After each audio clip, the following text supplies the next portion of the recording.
Oke, Assalamualaikum warahmatullahi wabarakatuh. Selamat pagi semua. Halo Prawijayans, apa kabar semua? Semoga selalu sehat di masa pandemi kali ini. Pada kesempatan kali ini, saya akan memandu kalian untuk di acara Mautalk yang kedua, lanjutan dari acara Mautalk 1 yang sudah diadakan pada bulan April lalu. Nah, pada kali ini kita akan kedatangan dua tamu spesial dari Mawapres 2020, yaitu dari Kak Alwan dan juga Kak Derivato.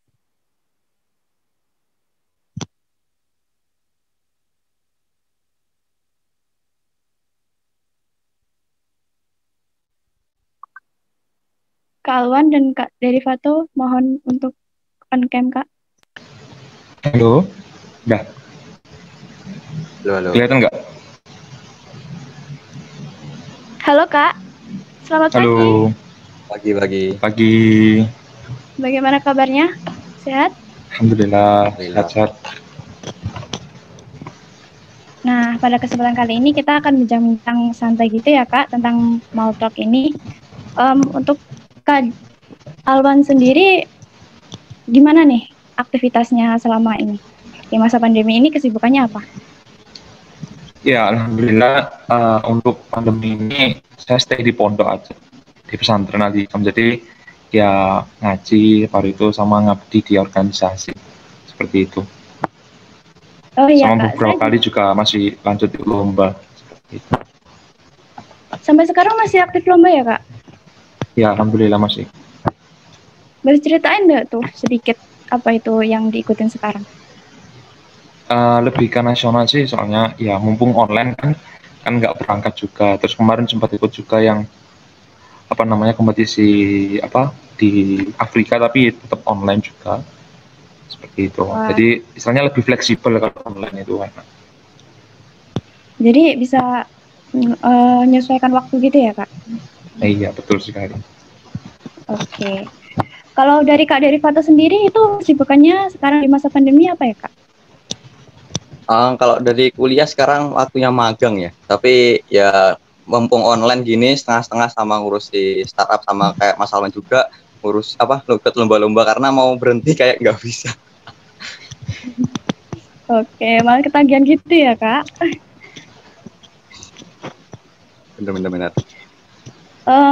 Nah, kan kita sudah saling bersapa gitu. Nah, kita mulai langsung aja ya, Kak, ke acaranya. Dari perkenalan dulu. Aku sendiri perkenalan, aku Alivia Romaningrum dari staf muda IMUB 2020 dari Kementerian Keilmuan dan Inovasi. Nah, mungkin bisa dilanjut perkenalan dari Kak Alwan atau Kak Derivato dulu. Iya, assalamualaikum warahmatullahi wabarakatuh. Selamat pagi semuanya. Perkenalkan, namaku Alwan Afif Fadila, atau teman-teman bisa manggil aku Alwan dari Fakultas Pertanian Universitas Brawijaya. Salam kenal semuanya. Sama nih, Kak. Fakultasnya sama nih, Kak. Iya.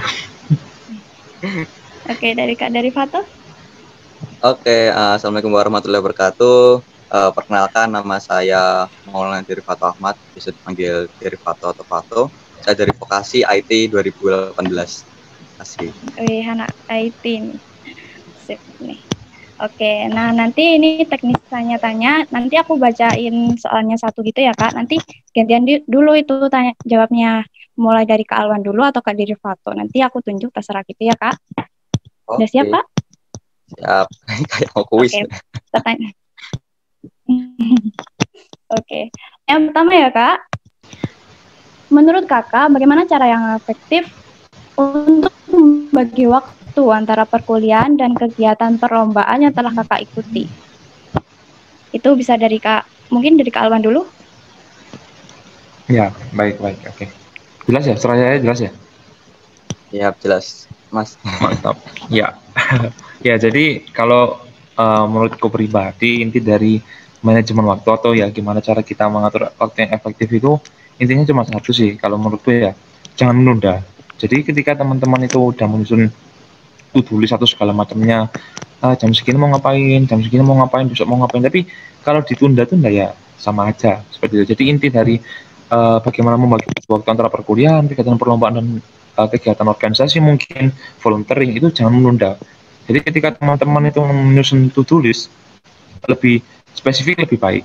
seperti itu. Misalnya hari ini aku mau ngapain aja, besok mau ngapain aja. Nah itu. Jadi intinya to-do list itu istilahnya bukan cuma kertas yang tulisannya itu rentetan harapan atau rentetan aku mau ngapain aja sih yang cuma untuk dipajang. Namun itu adalah suatu harapan yang perlu diperjuangkan.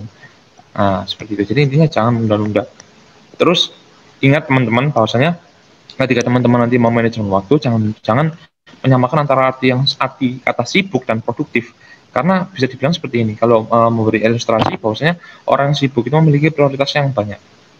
Nah, bedanya dengan orang yang produktif itu cuma satu, fokusnya cuma satu, diselesaikan hingga selesai. Jadi lebih baik mengerjakan yang sedikit tapi selesai daripada banyak tapi nggak selesai gitu. Jadi setelah setengah-setengah selesai atau bahkan seperempat selesai seperti itu. Jadi intinya dalam manajemen waktu kalau menurutku pribadi adalah seperti itu.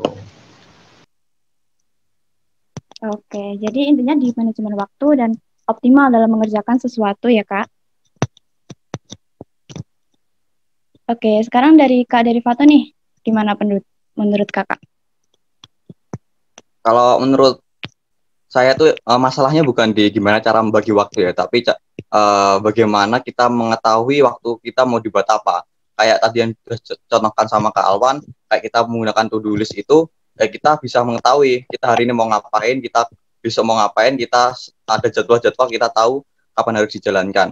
Dan itu yang juga bisa menentukan prioritas pekerjaan kita. Jadi kita mengetahui menunda itu biasanya terjadi karena kita nggak tahu apa yang ingin kita kerjakan, kayak gitu Mas Alwan. Nah, mungkin apa ya yang bisa dicoba, mungkin teknik-tekniknya ada yang kita misalkan per hari kita buat sticky note, ada yang pakai digital misalkan tulis di notepad HP, atau mungkin ada teknik-teknik yang lebih teoritis kayak Pomodoro sama Eisenhower, atau simpelnya kalian buka kalender di HP kalian atur reminder di hari apa yang kalian jadwal, atau lebih mudahnya lagi sekarang ada Google, tinggal oke Google ingatkan saya jam segini, itu udah simple banget untuk manajemen waktu kalian, bukan manajemen tapi mengetahui apa yang harus kalian lakukan, kayak gitu sih. Intinya kita membuat to-do list agar kita itu tahu apa yang kita lakukan untuk kedepannya gitu ya, Kak? Ya, bener banget. Oke, lanjut pertanyaan kedua ya, Kak. Dari @Rizal Zalsa, bagaimana persiapan Kakak untuk menjadi Mawapres dan berikan kesan dan pesan Kakak setelah jadi Mawapres? Mungkin dari Kak Alwan? Iya, baik. Terima kasih terus pertanyaannya. Gini, kalau persiapannya sih dulu itu tertariknya itu sejak semester 3. Jadi waktu itu kebetulan salah satu dari Mawapres UB itu dari Alhikam juga. Nah, kemudian dari situlah mulai tertarik mengenai yang namanya pemilihan mahasiswa berprestasi. Akhirnya ya sharing-sharing dengan beliau itu, dengan Mas. Nah, itu akhirnya tertarik. Nah, kemudian dari situ baru istilahnya ya apa ya, menanamkan prinsip bahwasanya kalau mau jadi Mawapres maka hal-hal yang perlu disiapkan kan banyak, terutama prestasi-prestasinya itu yang perlu dipersiapkan seperti itu. Nah, kemudian untuk kesannya sendiri sebenarnya seperti ini. Kalau kesannya pribadi ya, Mawapres itu sebagai suatu tanggung jawab. Nah, kenapa kok tanggung jawab bisa dibilang seperti ini? Mungkin dipandang oleh orang itu, seorang Mawapres itu orang yang mampu seperti itu. Padahal ya kita itu sama-sama belajar. Kita ini masih sama-sama belajar, kita ini masih sama-sama berproses seperti itu. Nah, jadikan Mawapres ini sebagai tanggung jawab, bukan untuk beban. Itu tanggung jawab untuk terus belajar, tanggung jawab untuk terus berbagi kebaikan kepada orang lain. Mungkin dari saya seperti itu.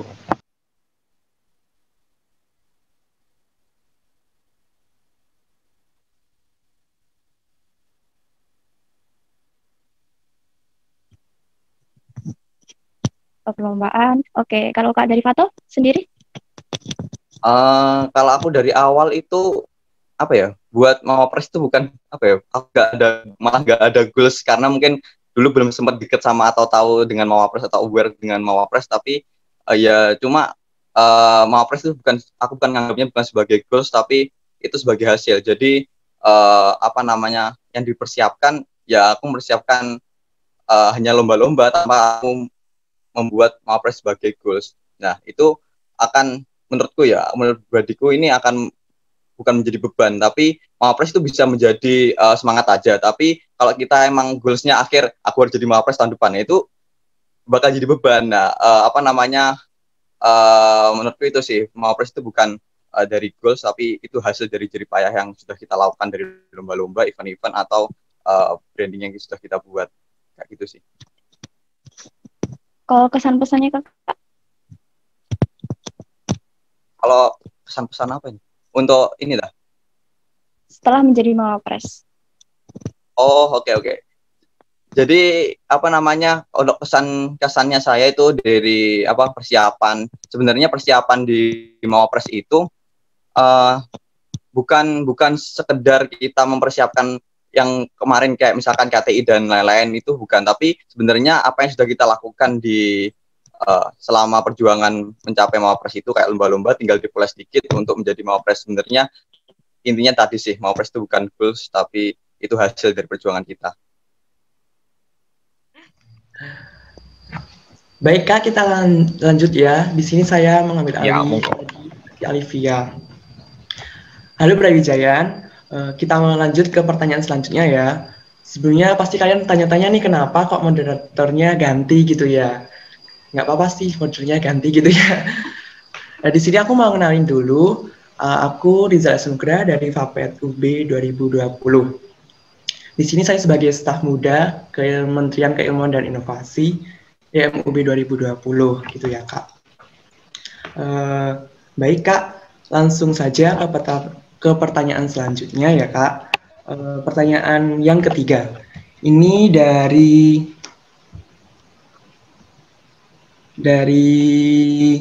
Balkis Nazila 14. Pertanyaannya gini Kak, apa yang menjadi alasan Kakak untuk menjadi Mawapres? Baik, untuk Kak Derivato bisa menjawab terlebih dahulu. Oh, nggak pakai yang tadi ya? Jawab lagi berarti? Iya Kak. Oh, oke.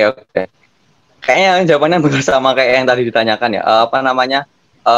Mungkin alasan, karena aku tadi di awal udah jelasin di sesi pertama, karena aku juga mungkin aku sendiri yang kayak gitu kayaknya. Aku nggak ada alasan untuk Mawapres, tapi karena alasanku adalah memberikan yang terbaik menurut versiku ke perlombaan, ke event, dedikasi, pengabdian dan lain-lain, dan karya. Dan itu kan hasilnya akan menjadi salah satunya bagian kecil adalah Mawapres, yang itu bukan sebagai goals, tapi itu sih tadi yang aku jelasin. Berarti lebih ke hasilnya ya Kak? Ya benar. Bisa diterima di masyarakat. Sebenarnya gitu. Mawapres itu terkait proses, bukan kita mengejar utuh Mawapres. Menurutku gitu sih. Oh baik. Untuk Kak Alwan, mungkin bisa menjawab pertanyaan dari Balkis. Ya baik, ya jadi mungkin hal yang menjadi motivasiku baik bagaimana menjadi seorang Mawapres atau enggak motivasi untuk selalu berprestasi, mungkin secara umum ada 3. Yang pertama tentu saja ingin membanggakan orang tua, itu yang paling utama. Kemudian yang kedua ingin membuktikan. Jadi yang kedua sama ketiga ini lebih ke arah ingin membuktikan. Yang kedua ingin membuktikan bahwasanya kan aku dulu kan masuk ke lewat jalur mandiri seperti itu. Nah kemudian stereotip yang beredar di masyarakat bahwasanya anak mandiri ini istilahnya masuk udah paling telat, pokoknya segala macam lah seperti itu, dan tidak bisa berprestasi. Mungkin salah satunya itu. Lah aku ingin membuktikan bahwasanya biarpun orang masuk mandiri maupun masuk di jalur yang lain, semuanya itu memiliki kesempatan yang sama untuk berprestasi seperti itu. Itu alasan yang kedua. Kemudian alasan yang ketiga adalah hal yang selalu memotivasi untuk selalu prestasi adalah ingin membuktikan bahwasanya menjadi seorang santri plus mahasiswa itu juga bisa berprestasi loh, seperti itu. Jadi mungkin banyak orang juga yang beranggapan bahwasanya menjadi santri itu ya suntuk di pondok, mungkin belajar ilmu agama dan segala macamnya, kudet, bahkan ada yang berbicara seperti itulah. Dari situlah aku ingin membuktikan bahwasanya menjadi santri itu enggak seperti hal yang mereka pandang yang kudet dan segala macamnya. Santri juga bisa berprestasi seperti itu. Jadi kurang lebih ada 3 motivasi yang memang menjadi dorongan lah agar aku tetap selalu berprestasi seperti itu. Berarti kayak mau membuktikan diri sendiri bahwa kita tuh semua mempunyai kesempatan yang sama untuk berprestasi gitu ya Kak? Iya betul. Apapun itu, apapun misalnya apapun gelarnya, apapun jurusannya, semua itu memiliki kesempatan untuk berprestasi.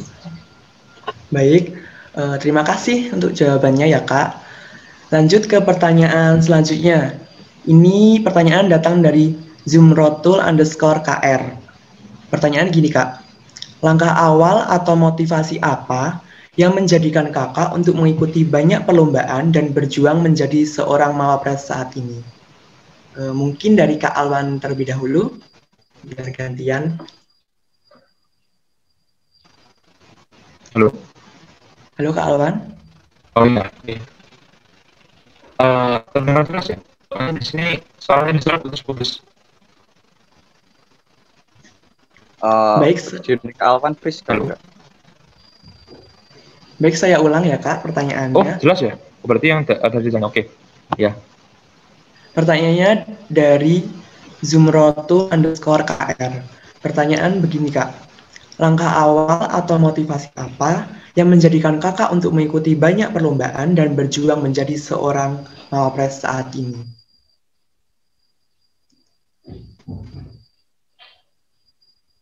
Baik Kak, bisa dijawab? Mungkin Kak Alwan ada kendala jaringan. Untuk Kak Derivato bisa menjawab terlebih dahulu. Oke, kalau aku dulu, jadi motivasi awal untuk memulai rangkaian ini adalah yang pertama sudah dijelaskan sama MC sebenarnya, dikutip adalah kita mulai dulu. Dulu awalnya aku mulai itu sebenarnya patokanku ada 3. Yang pertama adalah prestasi akademik maupun non akademik. Yang kedua itu adalah pengabdian. Jadi dan pengabdian itu luas banget, bukan karena kita jadi mawapres itu hanya mengejar prestasi, tapi juga kalian harus berdampak ke masyarakat. Nah, dari situ, dari tadi yang awalnya pengabdian dan yang kedua adalah prestasi akademik maupun non akademik, dan yang non akademik itu yang menunjang juga ke mawapres itu adalah tadi kuncinya adalah mulai dulu. Jadi kita mulai di lomba, kita berjuang, bukan menang, tapi kita kalah, kita ulangi lagi, kita berlomba, kita berjuang, kita kalah lagi, sampai nanti pada saat menang kalian akan merasakan rasanya berjuang untuk alma mater, rasanya berjuang untuk diri sendiri dan tentunya harapan dari keluarga, dan di situ akan terasa kayak ketagihan sampai sekarang saja aja waktunya nyusun tugas akhir tetap aja mau berhenti jadi susah. Jadi mulai dulu, kalian akan menang dan kalian akan merasakan bagaimana perjuangan yang menjadi hasil juara sampai hingga mawapres, kayak gitu sih. Berarti kuncinya langkah awalnya itu memulai terlebih dahulu dan jangan pantang menyerah ya Kak? Ya, benar banget. Baik, terima kasih Kak atas jawabannya. Ya, sama-sama.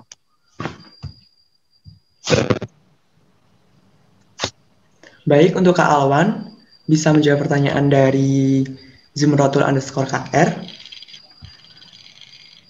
Oke. Ya. Jadi tadi yang mengenai motivasi ya. Kalau mengenai motivasi sendiri kurang lebih sama halnya dengan pertanyaan sebelumnya mengenai secara umum ada 3 motivasi yang membuatku untuk terus berprestasi ya. Yang mana yang pertama ingin membanggakan kedua orang tua, yang kedua adalah untuk membuktikan bahwasanya semua memiliki kesempatan yang sama untuk berprestasi, dan yang ketiga juga ingin membuktikan bahwasanya menjadi seorang mahasiswa juga bisa berprestasi. Nah, kemudian untuk langkah awal itu untuk mengawali ya, istilahnya mengawali karir ya, mungkin secara garis besar bisa disebut mengenai karir dalam hal perlombaan. Dulu itu waktu di semester 2, jadi awalnya dulu kan memang ada yang namanya PKM Maba di Universitas Brawijaya. Nah, disitulah mungkin awal aku untuk istilahnya terjun dalam dunia perlombaan di dunia perkuliahan. Jadi hingga semester 2 persiapan segala macamnya. Itulah yang menjadikan ternyata passionku di sini.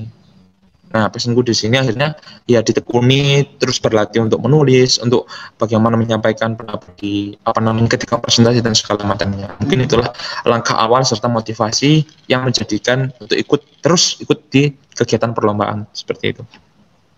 Oke, berarti langkah awalnya itu passion yang kita miliki, terus kita gali, terus kita untuk berproses gitu ya Kak? Iya, betul sekali. Baik, terima kasih atas jawabannya. Kita lanjut ke pertanyaan selanjutnya ya Kak. Ini datang dari Zula MHX. Pertanyaannya begini Kak. privilege apa sih Kak yang didapat setelah menjadi Mawapres itu? Mungkin dari Kak Derivato bisa menjawab terlebih dahulu. Oke, jadi privilege-nya yang pertama sebenarnya privilege itu terbentuk, kalau menurutku ya terbentuk sebenarnya bukan saat kita menjadi Wapres, tapi ya ada sih beberapa kayak relasi, apa namanya networking, terus dikenal itu kan mesti banyak apa ya, kita menjadi kemudahan bagi kita. Dan yang terutama yang sudah disampaikan Mas Awan tadi di awal itu terkait tanggung jawab kita, dan kita dikasih privilege tapi kita cuma hanya menyombongkan apa yang kita punya dengan Mawapres, itu nggak ada hasilnya dari situ. Dan jika kita bisa memanfaatkan misalkan dengan relasi kita, dengan apa yang sudah kita dapatkan untuk kedepannya, misalkan relasi itu dibuat networking kerjasama dari perusahaan atau untuk kita kedepannya, itu akan bakal bermanfaat daripada kita hanya memakai titel Mawapres ini untuk ya kayak buat gengsi-gengsian dan keren-kerenan, itu nggak bakal ada. Baik Kak, terima kasih atas jawabannya. Untuk Kak Alwan bisa menjawab pertanyaannya. Ya, terima kasih. Ya, berbicara mengenai privilege, tadi benar yang dikatakan oleh Mas Derivato, bahwasanya mungkin seringkali ketika menjadi Mawapres kemudian dikenal, akhirnya kita lebih memperluas jaringan kita, lebih memperluas koneksi kita. Nah, tinggal bagaimana kita memanfaatkan yang disebut privilege tersebut. Apakah nantinya privilege tersebut dapat dimanfaatkan dengan baik atau enggak sebaliknya.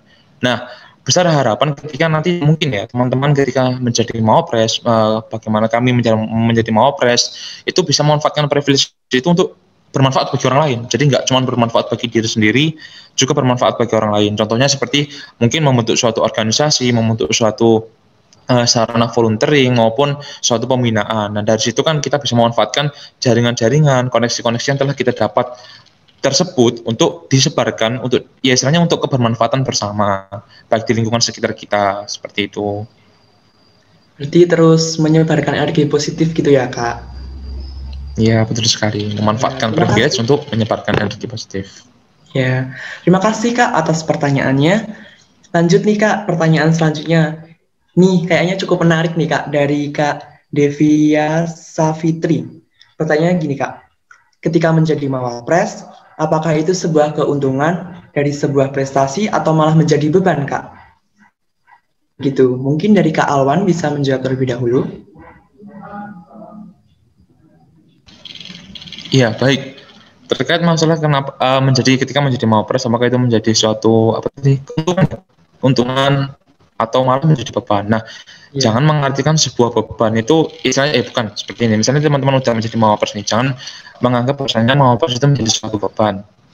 Mungkin bisa dibilang sebagai tanggung jawab. Jadi ketika teman-teman menjadi mahasiswa berprestasi atau bisa dibilang menjadi orang yang dianggap oleh khalayak itu mampu, nah, itu jadikan menjadi suatu tanggung jawab seperti apa? Tanggung jawab untuk terus belajar. Jadi terus untuk belajar, untuk memperluas wawasan, kemudian juga menjadi tanggung jawab untuk teman-teman agar lebih semangat, agar lebih termotivasi untuk menyebarkan energi positif yang tadi disebutkan oleh Rizal tadi, seperti itu. Jadi kalau menurut saya pribadi ya seperti itu. Jadi keuntungannya ya tadi yang seperti privilege tadi mendapatkan koneksi, serta nantinya itu juga menjadi tanggung jawab ketika teman-teman mendapatkan koneksi, teman-teman memiliki tanggung jawab untuk menyebarkan koneksi tersebut, menyebarkan istilahnya kebaikan-kebaikan tersebut, privilege tersebut untuk bermanfaat bagi sosial dan khalayak di sekitar teman-teman. Oke Kak, terima kasih Kak atas jawabannya. Mungkin dari Kak Derivato. Ya kalau keuntungan dulu aja ada dua kayak aku tangkap ada keuntungan atau beban. Jadi keuntungan yang pertama tadi di privilege, ada mungkin kita juga dari branding juga, CV yang untuk nanti kedepannya di pekerjaan, relasi terutama di situ yang bisa kita pergunakan untuk yang lebih baik, dan untuk banyak tadi keuntungan dari Mawapres. Dan mungkin bebannya kayaknya ya bener katanya, kalau kita menjadi Mawapres itu nggak instan, jadi nggak 1 hari 2 hari jadi kayak kita masak mie goreng, nggak bakal jadi gitu. Itu adalah sebuah kumpulan proses, dan tadi aku sudah katakan adalah hasil dari kumpulan proses-proses yang membentuk kamu menjadi Mawapres. Bukan kamu dipilih dari Mawapres berdasarkan berdasarkan suatu KPI aja, tapi itu adalah proses. Nah, di situ akan sudah terbentuk jiwa mawapres dengan proses-proses itu, dan akhirnya jika kita menjadi mawapres itu bukan beban, tapi hasil dari proses tadi. Dan di situ ya benar katanya Mas Awan, bukan menjadi tanggung jawab setelah menjadi hasil mawapres, di situ akan menjadi tanggung jawab yang juga lumayan besar, karena kita ya otomatis lah dengan dengan mawapres ini akan dilihat banyak orang. Itu bukan bukan menjadi beban, tapi juga tanggung jawab yang lumayan besar untuk kita memberi tadi yang dibilangkan Mas Awan, energi positif dan mungkin contoh yang lebih baik untuk untuk orang banyak, kayak gitu sih. Berarti seperti hasil dari proses yang telah kita lalui terus akan menjadi tanggung jawab untuk kita sendiri, gitu ya Kak? Yep. Baik Kak, terima kasih atas jawabannya. Kita lanjut ke pertanyaan selanjutnya ya Kak. Ini dari Yusuf_Hamdani 45. Ini sebenarnya pertanyaannya untuk Kak Derivato, tapi ini kita karena berhubung ada dua mawapres, kita tanya ke dua-duanya ya teman-teman. Pertanyaannya begini, bagaimana cara meyakinkan dengan keputusan kita sendiri yang akan berdampak ke masa depan? Mungkin bisa saya ulang lagi ya Kak. Bagaimana cara meyakinkan dengan keputusan kita sendiri yang akan berdampak ke masa depan? Mungkin dari Kak Derivato, karena ini untuk Kak Derivato, tapi nanti Kak Alwan juga menjawab juga. Oke, bentar. Mungkin yang bisa aku ambil dari situ kan gimana pikiran kita bisa mengaruhi masa depan ya. Aku mengingat satu kata-kata dari Menteri pertama Inggris perempuan bernama Margaret Thatcher. Beliau berkata, what's your thought for they become your words, what's your words for they become your action, what's your action for they become your habit, what's your habit for they become your character, what's your character for they become your destiny. Jadi intinya pikiran itu yang akan menyebabkan perkataan kita, dan awasi perkataan kita itu yang akan menjadi apa yang kita lakukan. For they become your action, menjadi lakukan, dan yang kita lakukan setiap hari itu akan menjadi habit, dari bangun tidur sampai tidur lagi itu akan menjadi habit yang kita lakukan setiap hari. Dari habit setiap hari itu akan membentuk sebuah karakter dari diri masing-masing, dan karakter itu adalah sebagian yang membentuk dari takdir. Benar Allah berkata kun fayakun, tapi kalau kun fayakun kita juga harus berusaha dengan pikiran kita menjadi juga akan berdampak pada takdir kita. Itu adalah kutipan dari Margaret Thatcher. Mungkin bisa diaplikasikan tadi untuk siapa? Untuk Kak Yusuf_Hamdani 45. Kak Yusuf Hamdani. Jadi mungkin buat teman-teman semuanya, buat Brawijayaan juga bisa dipraktekkan. Awasi pikiran kalian, itu akan menjadi takdir kalian. Jadi yakin aja dengan apa yang kalian kerjakan dan kalian pikirkan. Itu sih. Berarti membentuk karakter dari sebuah kebiasaan positif gitu ya Kak? Yep. Baik, terima kasih Kak Derivato atas jawabannya. Kita lanjut ke Kak Alwan. Iya, baik. Ya, terima kasih atas pertanyaannya. Mungkin tadi lebih diarahkan ke Mas Derivato. Kalau aku pribadi bisa menambahkan seperti ini ya. Kalau apa yang aku tangkap dari pertanyaan tadi, bagaimana istilahnya suatu keputusan kita, meyakinkan keputusan kita agar yang lebih berdampak kepada masa depan. Nah, kalau aku pribadi itu ada dua hal yang aku yakini sampai saat ini. Yang pertama adalah mencoba apapun itu, apapun keputusannya teman-teman, yakinlah bahwasanya itu adalah keputusan terbaik. Jangan setengah-tengah. Lakukan segala hal dengan misalnya totalitas dulu. Kalau misalnya setengah-setengah, lebih baik tidak usah dilakukan. Itu yang pertama. Nah, ada tiga. Nah, ketika nanti teman-teman telah melakukan suatu hal, itu ada lagi istilah yang namanya seperti ini. Ketika teman-teman mencoba ya, ketika teman-teman udah berpikir matang, kemudian ingin memutuskan, nah itu coba aja. Karena ketika teman-teman mencoba itu, teman-teman itu bakal memiliki persentase berhasil 50% dan persentase gagal mungkin 50% juga. Berbeda dengan sebaliknya, ketika teman-teman istilahnya nggak berani mencoba, nggak berani memutuskan, ya teman-teman nggak bakal tahu berhasilnya itu seberapa persen itu. Bahkan bisa-bisa teman-teman cuma menemui 100% dari kegagalan. Nah, ketika teman-teman udah memutuskan, kemudian teman-teman nggak sesuai dengan hasilnya, atau nggak sesuai dengan ekspektasi teman-teman, setidaknya teman-teman itu bisa belajar dari hal-hal yang sudah diputuskan teman-teman. Oleh karena itu ya bisa dibilang ya apa ya namanya ya pelajaran kehidupan lah, belajar kehidupan ya gitu. Kita mencoba dulu, kita memutuskan dulu, nah kemudian kita belajar dari pengalaman seperti itu. Nah kemudian yang kedua adalah kalau aku pribadi diajarkan di pondok ya terutama diibaratkan hidup ini seperti angka 10. Jadi semampu kita, istilahnya setelah kita bekerja keras, kita udah berikhtiar sebesar mungkin, sebanyak mungkin, kita itu bisa mentok dapat skor itu 1 sampai 5 aja.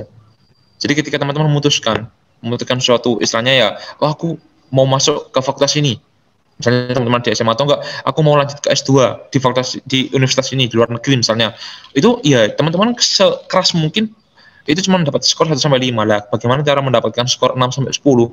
Karena 6 sampai 10 itu ibaratkan udah pada tataran takdir lah. Yang dapat mengusahakan itu adalah doa dan ibadah. Jadi jangan lupa mengombinasikan antara usaha serta doa dan ibadah. Istilahnya jangan cuma kita itu berikhtiar, namun juga kita itu harus berdoa seperti itu. Kurang lebih dari saya seperti itu.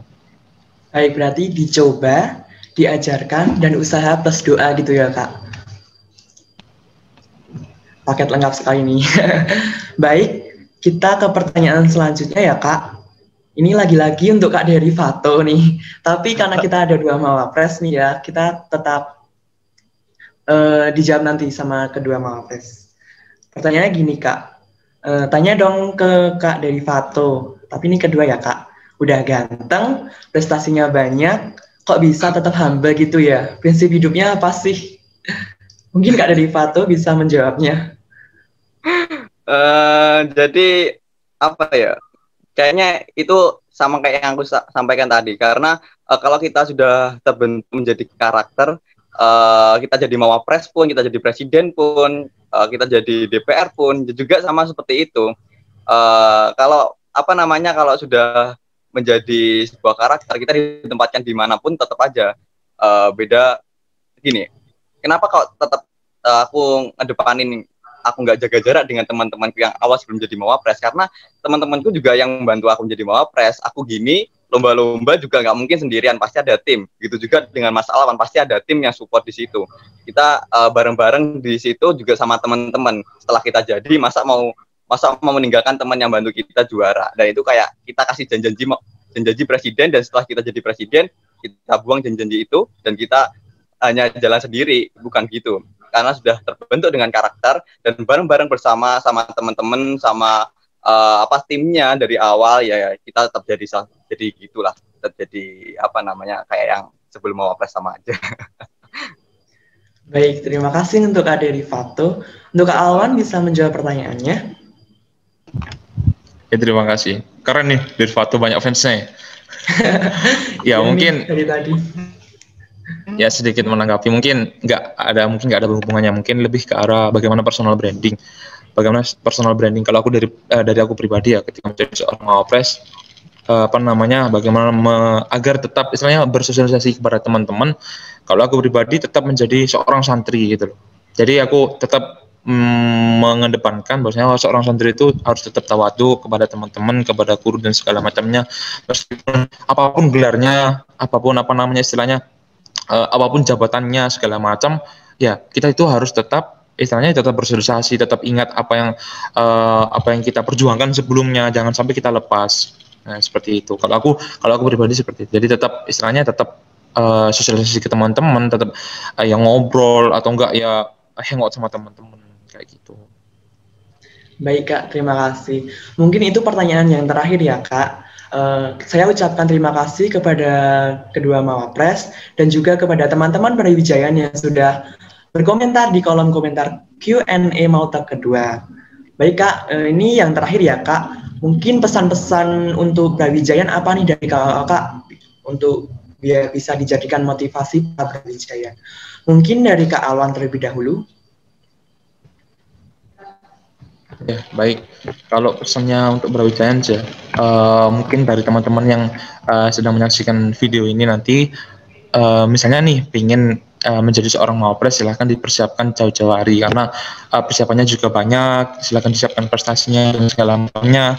Nah, kemudian jangan lupa untuk tetap mengabdi, Kenapa? Karena apa yang aku rasakan sekarang itu adalah hasil dari pengabdian seperti itu. Jadi kalau boleh aku mengutip salah satu quote, salah satu perkataan dari pengasuh dari pondokku yang Abah Hashim Muzadi, bahwasanya orang yang memperjuangkan umat itu tidak akan kekurangan, tapi orang yang memperjuangkan diri sendiri itu belum tentu berlebihan. Jadi tetap semangat untuk memperjuangkan kepentingan umat.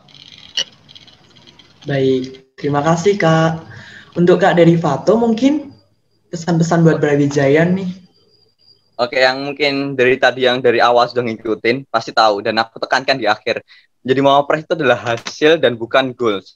Dan kalian harus benar-benar siap dari sebuah proses yang kalian perjuangkan dari awal. Bukan instan sehari jadi Mawapres, tapi kalian harus menjalanin proses-proses dari tahun ke tahun, bahkan bukan dari bulan ke bulan. Dan dari situ, setelah kalian menjadi Mawapres, tetaplah lihat ke bawah untuk bersyukur, dan tetaplah lihat ke atas untuk kalian berjuang. Terima kasih. Baik, terima kasih Kak. Baik, kita sudah selesai nih Brawijaya.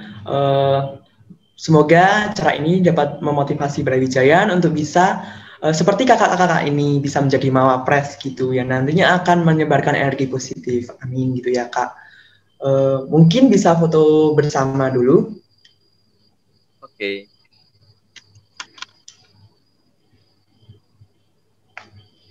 Baik Kak, saya hitung ya Kak. 1, 2, 3.